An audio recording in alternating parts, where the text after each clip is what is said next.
By 2026, everyone had accepted the truth. The world didn't end when the gates appeared. It just merged. Temples didn't replace skyscrapers.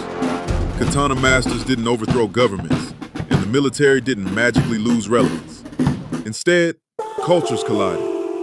Ancient combat philosophies, Eastern, Old World, dynasty-era disciplines bled into modern reality through the gates. Martial arts that bent physics, healing techniques that ignored biology, summoning rituals older than recorded history. America adapted the only way it knew how, by letting everything compete. Gangs recruited awakened fighters. Private security firms hired sword masters next to drone operators. The military tested rifles against monsters and monks against tanks. And somewhere in the cracks of that compromise lived people like Cory Voss. Cory wasn't a fighter, wasn't a patriot, wasn't trying to save anyone. He just wanted to survive quietly. Rain slid down abandoned storefronts in downtown St. Louis. Neon signs flickered above pawn shops that now sold both guns and talismans. Cory walked fast, hood up, earbuds in, pretending the sirens weren't getting closer. A gate had opened 10 blocks north of Cory. That meant monsters.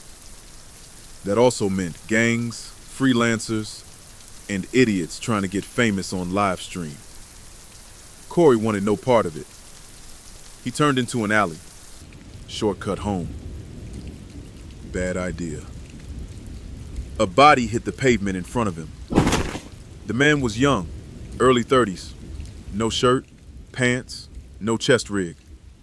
Not a soldier, not a monk. Just another guy who thought awakening meant he was special. Blood flowed from his chest. Help! Cory stopped. Checked the alley entrance. Empty. Checked the rooftops. Clear. Damn it. He knelt. Hands shaking. Not from fear. From anger. He'd promised himself he wouldn't do this again. Promised himself he wouldn't get involved. His hand hovered over the wound. Rain froze mid-fall. Sirens cut off like someone hit mute. A woman's voice spoke directly into his head. Still pretending you're normal? Cory swallowed. Light unfolded beside him. Clean, sharp, impossible. She looked human until you stared too long. Then reality started losing arguments. Velvet smiled. Cory Voss, age 27. No formal affiliation, no gang ties. Status, sealed asset. I didn't sign anything, Cory said quietly.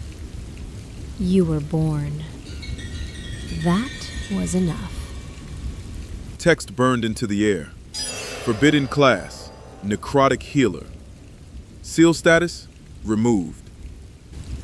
Cory's breath hitched. No, that's not... I was tested. They said I was low tier, support at best. Velvet laughed, delighted. Of course they did. You heal wrong. Time snapped back.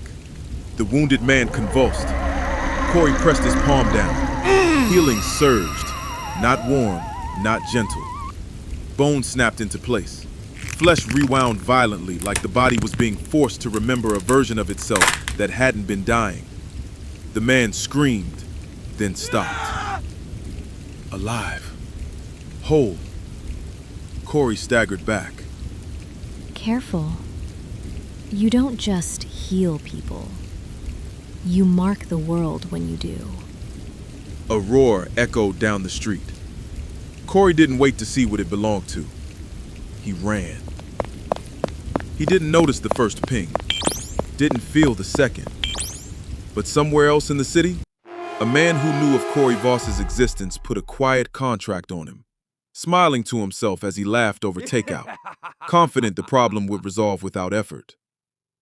Velvet watched from nowhere and smiled. She thought to herself. No one touches what's mine. The curse did not hurry. It never did.